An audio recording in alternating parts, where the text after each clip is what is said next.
Good afternoon. I see Book of Relief has put out a video dealing with the article that Robert Baker wrote back in 2000 and refuses to take down. Refuses to admit he's wrong. He never admits he's wrong. And a lot of issues with Robert Baker dealing with dispensational theology, his dispensational salvation. And of course, he came out with his video defending that we're calling us slaves when the King James Bible never calls us slaves.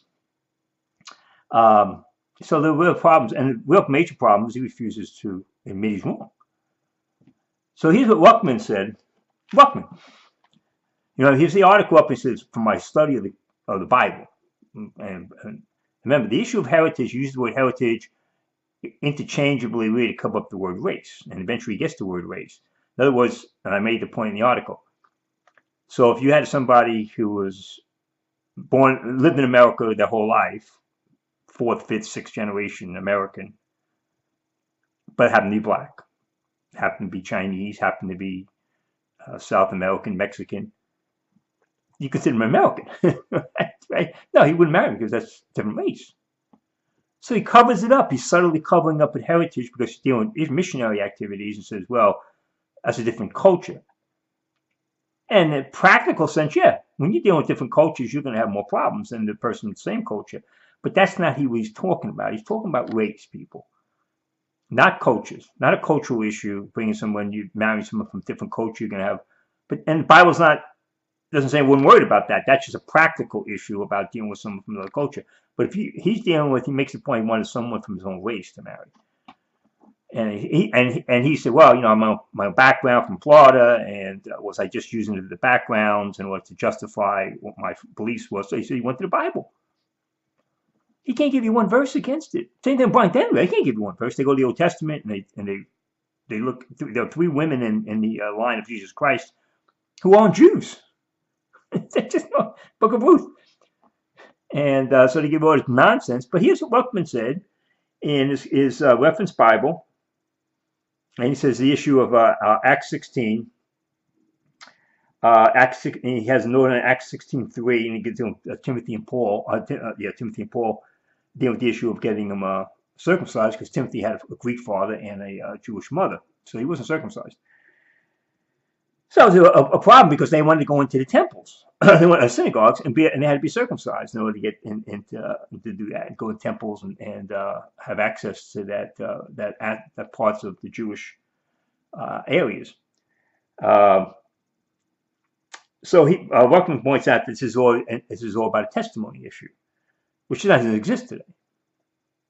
So Timothy had to get, as opposed to Titus wasn't circumcised, but Timothy was, and you say, well, why did he refuse to circumcise Titus? I believe it's Titus, and not do the same thing with Timothy, who he did get circumcised. Let's see. There are no verses in the New Testament forbidding interracial marriage. You understand that? There are no verses in the New Testament. There's actually no verses in any either testament forbidding interracial marriage.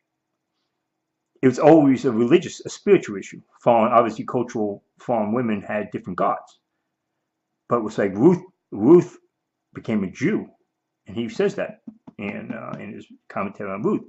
She became a Jew. That's what they had to give up the gods, and the women wouldn't give up their gods, and that was the big problem. But if a woman was willing to give up a god and become Jewish, she was welcome in. And as I said, there are three women in the line of Jesus Christ, in the Messianic line. So the article is bogus. The article is phony, and yet he refuses to look at it. Ruckman himself, there are no verses. You know what he has to do? He has to go to anecdotal. But what Baker does, he constantly shifts from cultural issues to racial issues, back and forth. And he wants you to vote, well, see problems, and he says, well, he somehow observed as someone who gets born from an interracial marriage is somehow more difficult to save. What? What are you talking about? Now, it's a real problem. It's a problem in honesty. That's the real problem here, people. He's not honest. He lies about he can't understand my accent. He lies about the fact that my mic is bad. He won't listen to the videos. He refuses to take correction when people look at his false things, faith plus works in any testament. He refuses to give that up. He'll lie to you and talk about the New Testament and say that, well, the word doulos means servant, a slave. And then tell you, well, yeah, see, we're really slaves. And then he's considers the King James Bible believer. And then go to next go to Whippinger, and Whippinger herself points out the reason why the King James Bible never used the word slave, used the word servant, except for 2 cases. And in the Book of Revelation, the word doulos isn't the word slave there. The word that's being used for slave. Doulos has other meanings, like servant. So see the word doulos, you're not seeing the word slave all the time. It could be context, could be servant. But that's the real problem here. That's the real problem.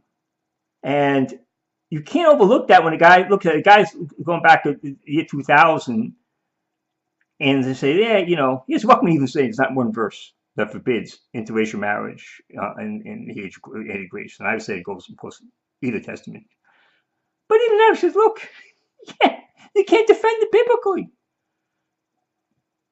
He tries to shift back and forth on you. He does this with his books. He does that the same thing. He doesn't understand Romans 10:13 what he means.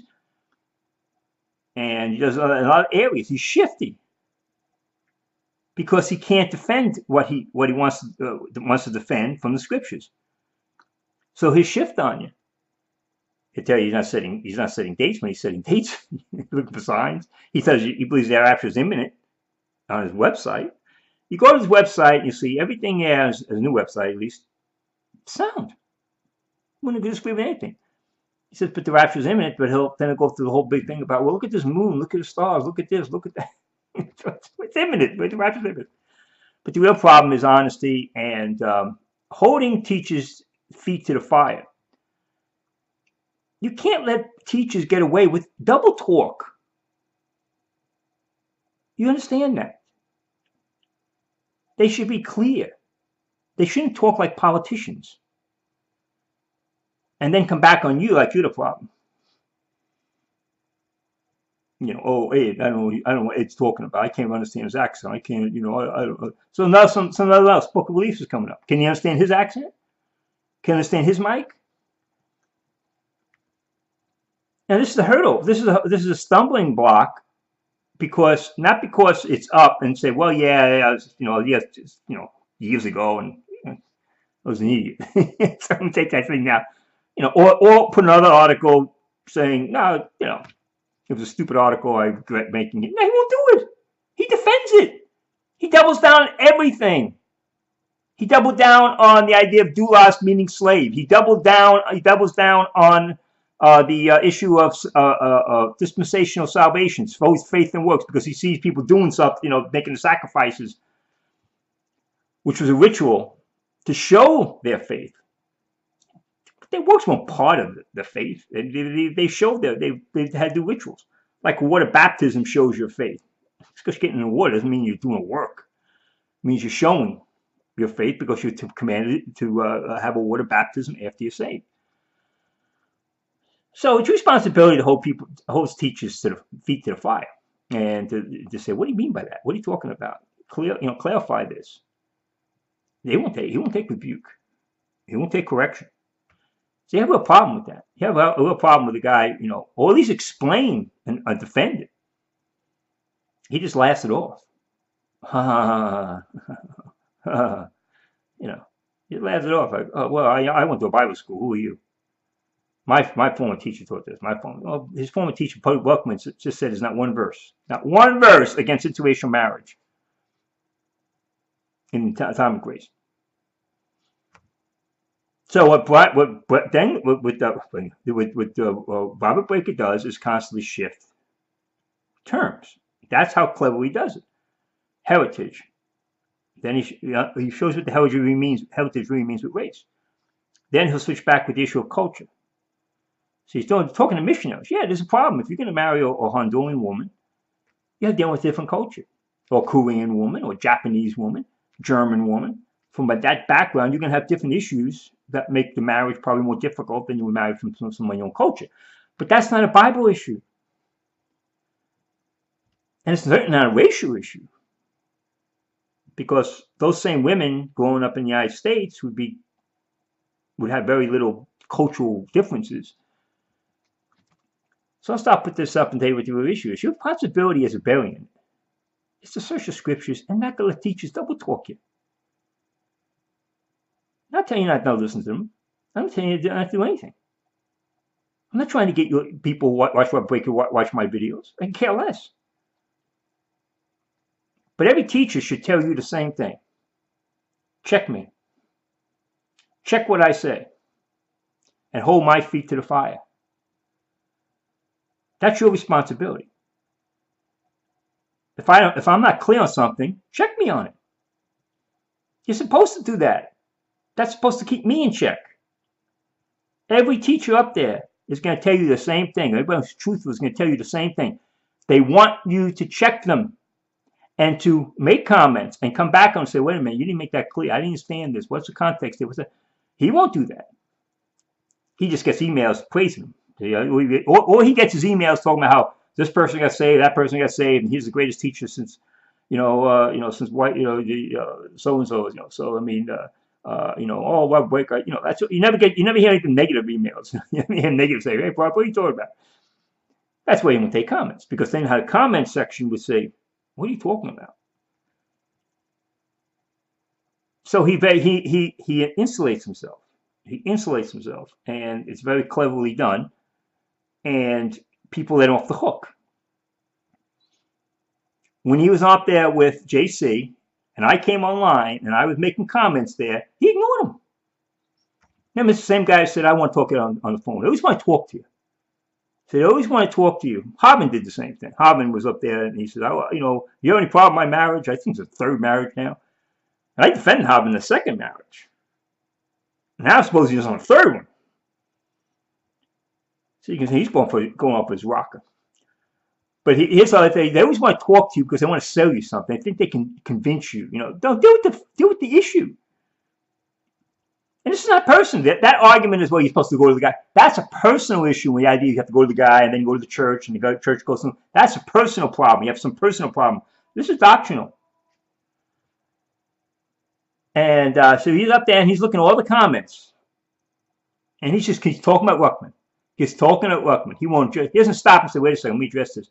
He just I think his Book of Relief says he gaslighted. He didn't jump back. He said, wait a second, I got a lot of questions here. Let's deal with it. And he saw me up there and he said, well, let me deal with this. He won't deal with me directly. Accent's too heavy. So I guess, Brother Phillips, see his accent, he's got an accent. British, Australian accent. I can't understand those Australians. What's he saying? I can't understand him. So it's an issue. It's in fact you're wrong on something, and you could come back and say, yeah, man, he's Ruckman himself saying, look, there's no verses. And he makes up, all he did that article was to justify his own preconceived beliefs. That's all the article was for. Instead of going, he was supposedly claiming, say, I'm going to go find out why I believe what if my beliefs are correct, my cultural beliefs, how he's raised, or correct by the Bible. He adjusted the Bible to fit his cultural beliefs. And then he gets defensive, saying, well, you can't call me racist because the Bible defends what I'm saying. No, it doesn't. Now, if you have individual preferences, look, you probably prefer blondes. Hey, go at it. You just get up there and say, look, I prefer blonde women, okay? I just have a thing for blondes, and I'm going to marry a blonde. No problem. It's your business. But don't claim the Bible says that. Well, if I'm white, so therefore I got to prefer blonde woman. So that's the point. That's all. You got, he wants to make it a personal preference. You got a personal preference. See, he didn't say he has personal preference to marry someone from his own culture, an American woman. No, he was making an issue about a white American woman. Now, if that's personal preference, again, no one care. But don't say the Bible defends it, because it's not. The Bible's not in it. The Bible has nothing to do with it. So that's the issue. And he keeps trying to surround himself like the Bible is an issue there, and it's not. That is the real issue. If you go up and say, "Look, I wanted a white American woman to marry," okay. But he's trying to like hypothesize. Well, I don't want to be called a racist, so I'm going to say the Bible defends that. No, it's no problem. Right? Say, look, I prefer a white woman. You know, I mean, from my own background. No one's got a problem with that. It's your business. But what you can't say is that the Bible supports having a preference or the idea that you can't marry, and another person get up there and saying, "Well, I don't have no problem marrying a black woman or a South American woman or an Asian woman." And he says he has a bunch of people who are interracially married. So the Bible, he's got to look at them and say, scripturally they're incorrect. No, scripturally, it's not an issue. The only one issue is as long as they marry another believer. So he gets like the he gets the idea and says, "Well, see me, how tolerant I am." That's his idea. That's what he's telling you people, that he's tolerant. Because he sees interracial marriage, other people intermarry. I tolerate him. He goes, "No, it's not a tolerance issue. They haven't done anything wrong." But he oozes out the sanctimonious attitude. Look at me, I'm tolerating them. I'm still friends with them, even though they've been interracially married. And you people don't grasp it. That's what he is. He's sanctimonious. This pseudo-pious. I'm still friends with them. It's my own personal preference. Well, no, it's your personal preference you claim to be on the Bible. So they must not be biblically correct. You can't both be right. If you're claiming the Bible, it makes an issue of interracial marriage, which is what he claimed, that the Bible defends what he believes, and it's why he was defending his right to the biblical aspect of marrying a white woman, because he's white. And the Bible says nothing about that. So he gives us the idea, look, I have no problem with people with interracial marriage. Well, who cares?